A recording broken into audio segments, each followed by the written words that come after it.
بسم اللہ الرحمن الرحیم۔ گمنام ہیروز کے معزز ناظرین، السلام علیکم۔ آئیے چلتے ہیں کہانی کی طرف۔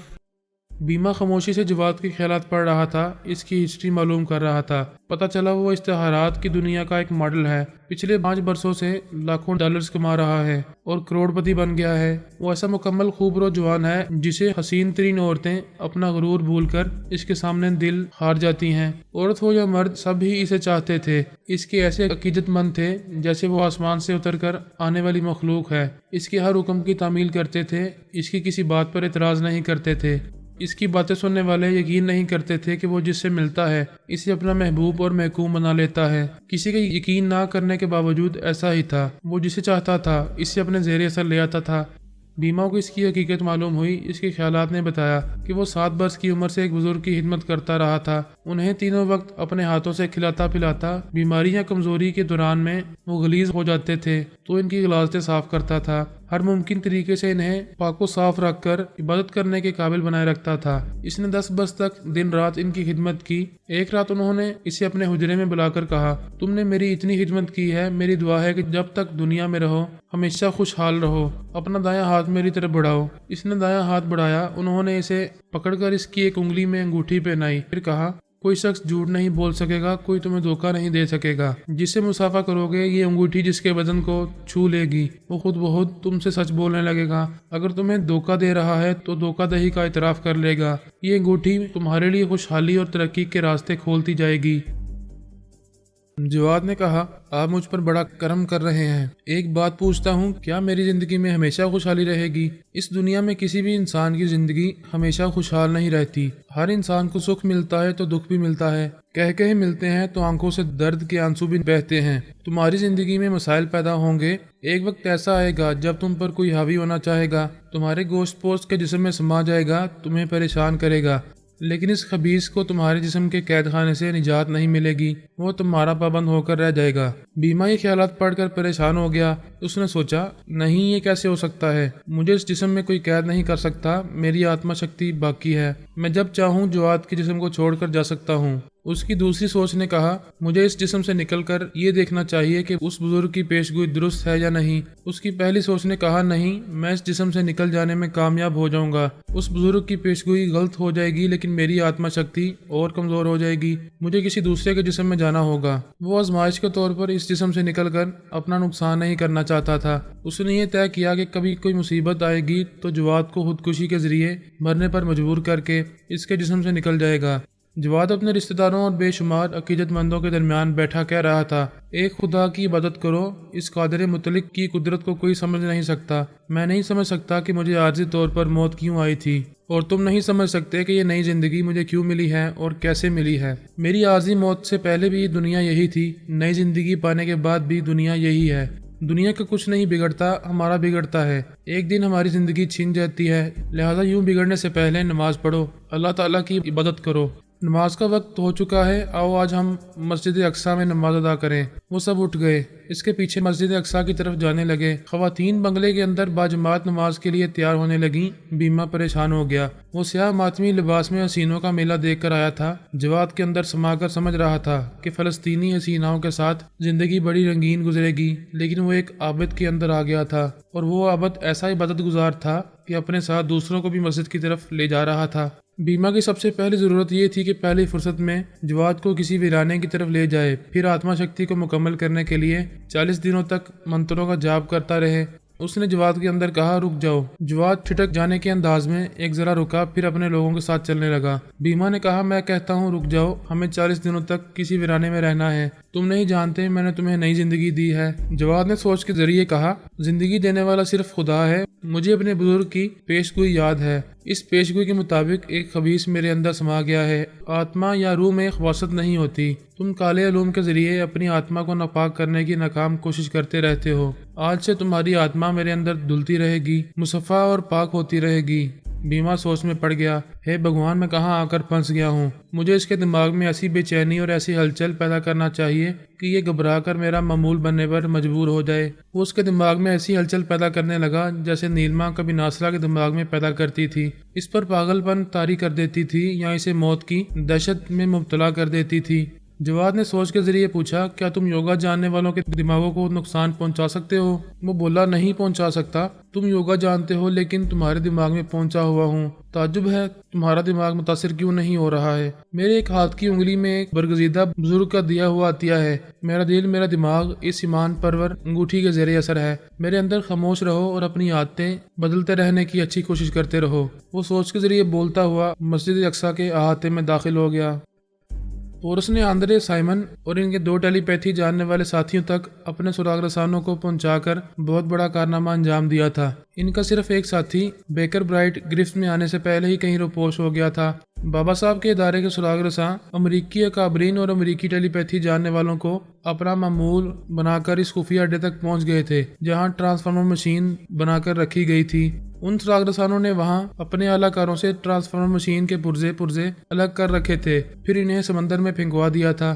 جناب تبریزی نے پورس کو مخاطب کرتے ہوئے کہا، آفرین ہے تم پر، جمہوریہ چین میں ٹرانسفارمر مشین تیار کی جا رہی ہے۔ تم نے ایسے وقت امریکی ٹیلی پیتھی جاننے والوں کو اپنا معمول بنا کر انہیں مجبور اور بے بس کر دیا ہے۔ اب ان میں سے کوئی جمہوریہ چین جا کر وہاں ٹرانسفارمر مشین کی تیاری میں رکاوٹیں پیدا نہیں کرے گا۔ پورس نے کہا، امریکہ کے علاوہ چین کے دوسرے مخالفین بھی ہیں، وہ رکاوٹیں پیدا کریں گے۔ اس سلسلے میں ہدایات چاہتا ہوں۔ اسکاٹ لینڈ یارڈ کے جاسوس چین کی طرف جا رہے ہیں۔ اس سلسلے میں امریکن اکابرین کے خیالات پڑھنے کے علاوہ ایک عرصے تک روپوش رہنے والا تیج پال منظر عام پر آئے گا۔ اس نے حکومت فرانس سے معاہدہ کیا ہے جس کی روح سے وہ چین میں نہ ٹرانسفارمر مشین بننے دے گا اور نہ ہی چین کے کسی باشندے کو ٹیلی پیتھی سیکھنے دے گا۔ پچھلے ابواب میں تیج پال کا ذکر مسلسل ہوتا رہا ہے۔ تیج پال بہت ہی ذہین، حاضر دماغ اور زبردست پلان میکر تھا۔ اپنے منصوبوں سے کامیابیاں حاصل کرتا تھا، اگر ناکام ہوتا تھا تب بھی مخالفین کے لیے مسائل پیدا کر دیا کرتا تھا۔ تیج پال کی رہنمائی میں 4 ٹیلی پیتھی جاننے والے تھے۔ ان میں سے ایک کا نام بیزون، دوسرے کا نام جوزف وسکی، تیسرے کا نام مائک مورو اور چوتھے کا نام بڈی رابرٹ تھا۔ بیزون کی بیوی مونوریٹا بھی ان کے ساتھ تھی۔ وہ سب تیج پال کی ذہانت پر بھروسہ کرتے تھے اور اسی کی ہدایات پر عمل کرتے ہوئے محفوظ زندگی گزار رہے تھے۔ جناب تبریزی کی اطلاع کے مطابق تیج پال نے حکومت فرانس سے دوستانہ معاہدہ کیا تھا اور اب اس معاہدے کے مطابق اپنے 4 ٹیلی پیتھی جاننے والوں کے ساتھ جمہوریہ چین میں مسائل پیدا کرنے والا تھا۔ پورس نے اپنے ایک سراغ رساں سے کہا، تیج پال اور اس کے 4 ٹیلی پیتھی جاننے والوں کا سراغ لگاؤ۔ وہ چین جانے والے ہوں گے یا مخالفانہ کارروائیوں کے لیے چین میں اپنے اعلی کار پیدا کر رہے ہوں گے۔ پورس اسے ہدایات دے کر ایک امریکی ٹیلی پیتھی جاننے والے کے دماغ میں پہنچا، پھر ایک عامل کی حیثیت سے بولا، اسکاٹ لینڈ یارڈ والوں سے معاہدہ کیا گیا تھا۔ ان کی ایک ٹیم جمہوریہ چین کے لیے روانہ ہوئی تھی۔ ٹیم کی لیڈر شیوانی بھاسکر نے ہم سے ایک ٹیلی پیتھی جاننے والے کا مطالبہ کیا ہے۔ موجودہ مشن میں اسے ایک خیال خوانی کرنے والے کی ضرورت ہے۔ شیوانی کو اطلاع دو تمہارا ایک ٹیلی پیتھی جاننے والا لیزی گارڈ اس سے ہانگ کانگ میں ملاقات کرے گا۔ ہمارے کسی بھی ٹیلی پیتھی جاننے والے کو شیوانی کے پاس نہیں جانا چاہیے۔ کیوں نہیں جانا چاہیے؟ شیوانی کی آنکھیں غیر معمولی اور خطرناک ہیں۔ وہ جس کی پیشانی کو گور کر دیکھتی ہے وہ اپنی پیشانی میں حرارت محسوس کرتا ہے، پھر بے اختیار اس کے سامنے اپنے اندر کی تمام ڈھکی چھپی باتیں بولنے لگتا ہے۔ وہ جسے ایک بار دیکھ لیتی ہے اس سے ہزاروں میل دور ہونے کے باوجود اپنی آنکھوں سے اسے تسخیر کر لیتی ہے۔ پھر تو واقعی بڑی خطرناک ہے۔ صرف اتنا ہی نہیں، وہ زہریلی بھی ہے۔ یہ سب کچھ ہم نے اس کے اسکاٹ لینڈ یارڈ کے سروس ریکارڈ سے معلوم کیا ہے۔ اس کے بارے میں اور کوئی خاص بات؟ یہی 2 خاص باتیں ہیں، غیر معمولی خطرناک آنکھیں جو غلام بنا لیتی ہیں اور اس کا زہریلا پن۔ آل رائٹ، شیوانی کو اطلاع دو کہ لیزی گارڈ اس کی ٹیم میں شامل ہونے کے لیے ہانگ کانگ پہنچ رہا ہے، جبکہ لیزی گارڈ کی ایک ڈمی وہاں جائے گی۔ ہم اسے دھوکہ دیں گے۔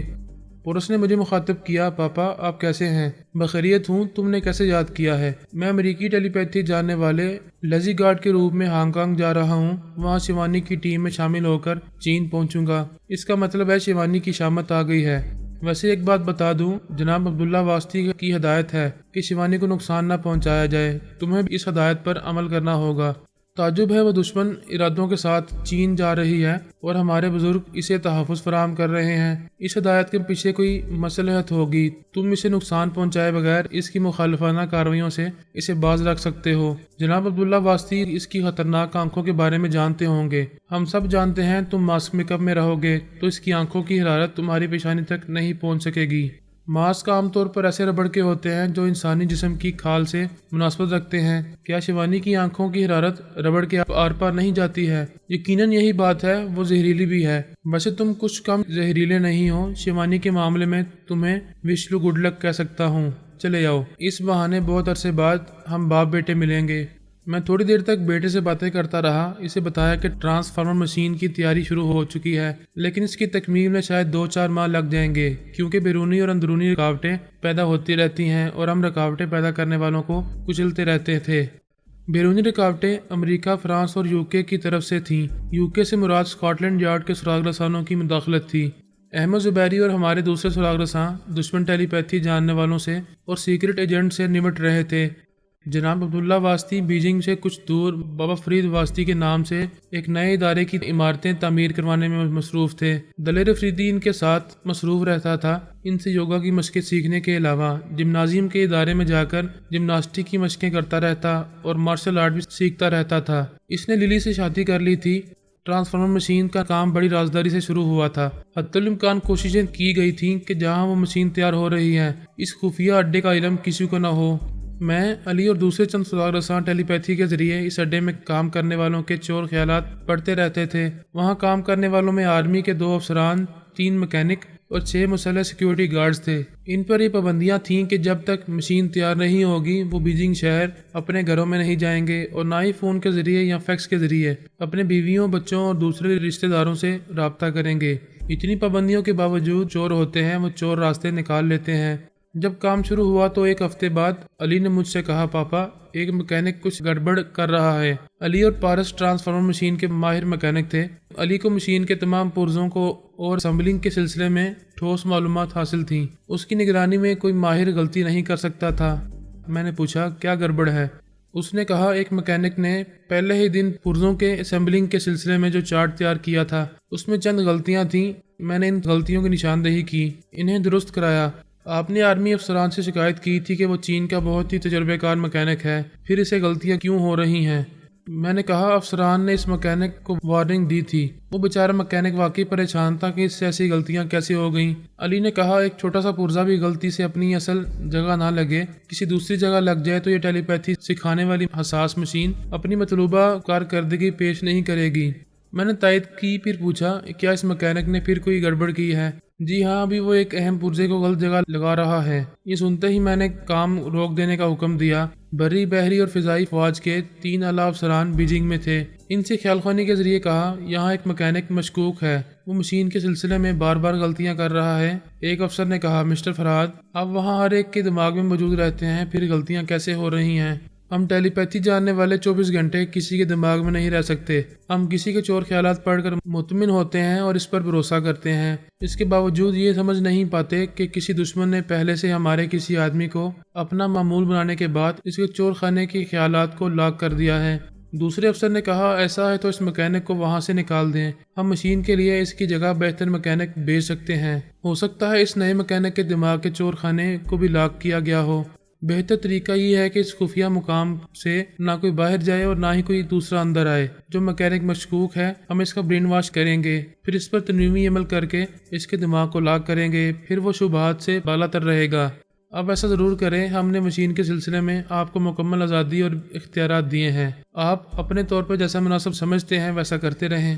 میرے حکم سے کام رک چکا تھا۔ علی نے اس مکینک کو اس کے کمرے میں جا کر آرام کرنے کی ہدایت کی۔ وہ اپنے کمرے میں آ کر بستر پر لیٹ گیا۔ علی کے ذریعے اس کے ماضی اور حال کی تمام باتیں اس کی یادداشت سے مٹانے لگا۔ سب کچھ مٹ جانے کا مطلب یہ ہے کہ یادداشت کے خانے سے کسی دشمن کا پہلا تنویمی عمل بھی مٹ چکا ہے۔ علی نے اس مکینک کے لب و لہجے کو بھی حافظے سے مٹا دیا تاکہ سابقہ تنویمی عمل کرنے والا دشمن پھر اس کے دماغ میں نہ آ سکے۔ اس نے ہر پہلو سے مطمئن ہونے کے بعد اپنے طور پر اسے اپنا معمول اور محکوم بنایا۔ اس کے ذہن میں نئی آواز اور لب و لہجہ کو نقش کیا، پھر اسے حکم دیا کہ وہ اپنے کمرے میں بند رہے گا۔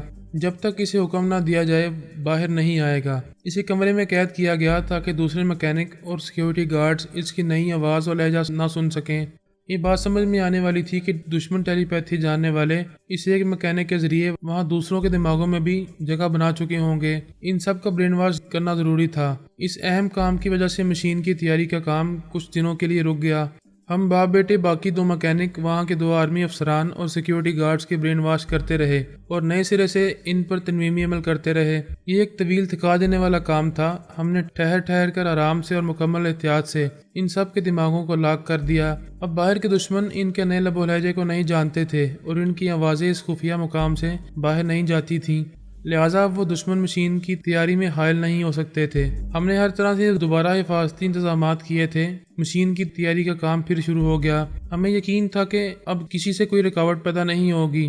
پولس نے امریکی ٹیلی پیتھی جاننے والوں کو اپنا معمول بنا کر بے دست و پا کر دیا تھا۔ اب مشین کو 1 ماہ کے اندر تیار ہو جانا تھا، لیکن اتنی ذہانت، احتیاط اور ٹھوس تدابیر کے باوجود حالات کب اور کیسے کروٹ بدلیں گے یہ ہم ابھی نہیں جانتے تھے۔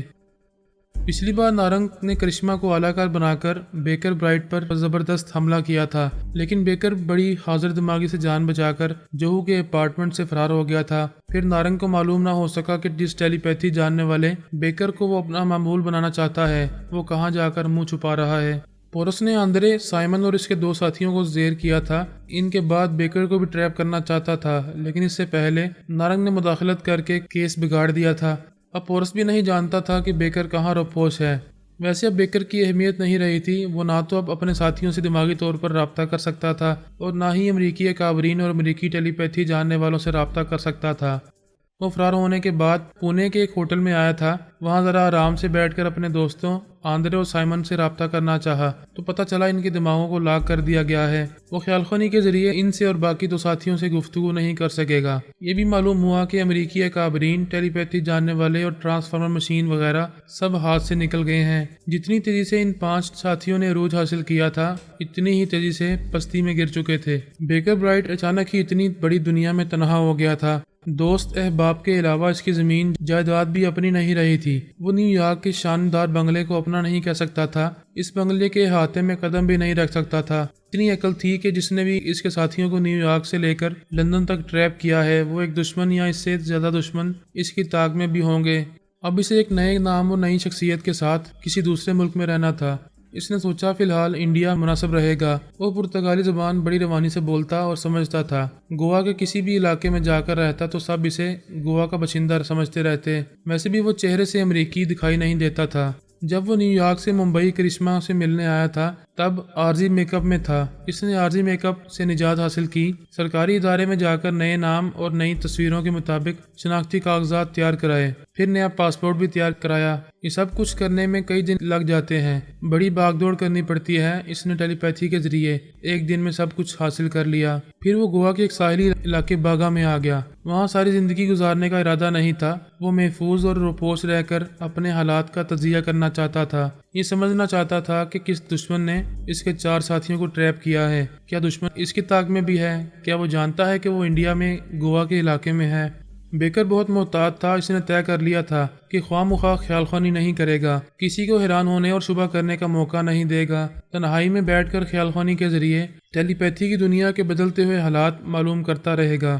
باگا کے علاقے میں ایک دریا بھی ہے جو سمندر میں آ کر گرتا ہے۔ اس دریا کے کنارے خوبصورت کاٹیج بنے ہوئے ہیں۔ ہر کاٹیج کے پاس ہریالی ہوتی ہے، رنگ برنگے پھول کھلتے رہتے ہیں۔ کاٹیج کے سامنے بیٹھ کر ساحل کا دل فریب نظارہ کیا جا سکتا ہے۔ ساحل پر رنگا رنگ کشتیاں ہوتی ہیں۔ بادبانی کشتیوں کا نظارہ خوب ہوتا ہے۔ جس طرح برف پر پھسلنے کے لیے آئس سکیٹنگ کی جاتی ہے، اسی طرح نوجوان لڑکیاں اور مرد تیز رفتار موٹر بوٹ کے پیچھے واٹر سکیٹنگ کرتے ہیں اور کم سے کم لباس میں نہانے والیوں کے نظارے تو بس دیکھنے سے تعلق رکھتے ہیں۔ وہ ایک کاٹیج کے سامنے بیٹھا ساحل کی طرف دیکھ رہا تھا، مگر وہاں کی چہل پہل اور رنگینیوں کی طرف دھیان نہیں تھا۔ وہ سوچ میں گم تھا، اپنے موجودہ حالات پر غور کر رہا تھا۔ ٹیلی پیتھی جاننے والے یہ خوب سمجھتے تھے کہ تنہا نہیں رہنا چاہیے۔ 2-4 قابل اعتماد دوستوں کے ساتھ رہا جائے تو سب ہی برے وقت میں ایک دوسرے کے کام آتے ہیں۔ وہ آندرے، سائمن اور باقی 2 ساتھیوں کے کام آنا چاہتا تھا، مگر یہ معلوم نہیں ہو رہا تھا کہ انہیں ٹریپ کس نے کیا ہے۔ آندرے اور سائمن نے 3J کو شکست دے کر امریکہ میں کامیابی حاصل کی تھی۔ بیکر یہی سوچ رہا تھا کہ 3J نے جوابی کارروائی کی۔ اگر 3J کا پتہ چل جائے تو وہ اپنے ساتھیوں تک پہنچ سکے گا۔ انہوں نے اس کے ساتھیوں کو کہیں پاتال میں بھی چھپایا ہوگا تو وہ کسی بھی طرح ان کے دماغوں تک پہنچ جائے گا۔ کہاوت ہے کہ شیطان کو یاد کرو تو وہ حاضر ہو جاتا ہے۔ 3J شیطان تو نہیں تھے، مگر اس علاقے میں پہنچنے والے تھے۔ جے کافو اور جے فلو شیوانی سے پیچھا چھڑا کر استنبول کی طرف جا رہے تھے۔ وہ استنبول پہنچتے ہی ماسک میک اپ کرنا چاہتے تھے تاکہ شیوانی کی خطرناک آنکھوں کی حرارت سے محفوظ رہ سکیں، لیکن طیارے میں سفر کرتے وقت شیوانی کی آنکھوں کی حرارت ان کی پیشانیوں تک پہنچ گئی تھی اور وہ بے اختیار بڑبڑانے لگے تھے کہ وہ اسے دھوکہ دے کر استنبول جا رہے ہیں۔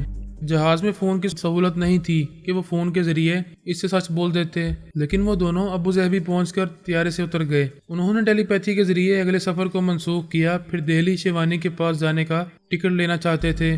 وہاں سے ایک طیارہ ممبئی جا رہا تھا، وہ اسی طیارے میں سوار ہو گئے۔ جب وہ طیارہ وہاں سے روانہ ہوا تو جے سامو نے ان دونوں کے پاس آ کر خیالات پڑھے، پھر حیرانی سے کہا، تم دونوں پھر اس چڑیل کی آنکھوں کے غلام بن گئے ہو، واپس انڈیا جا رہے ہو۔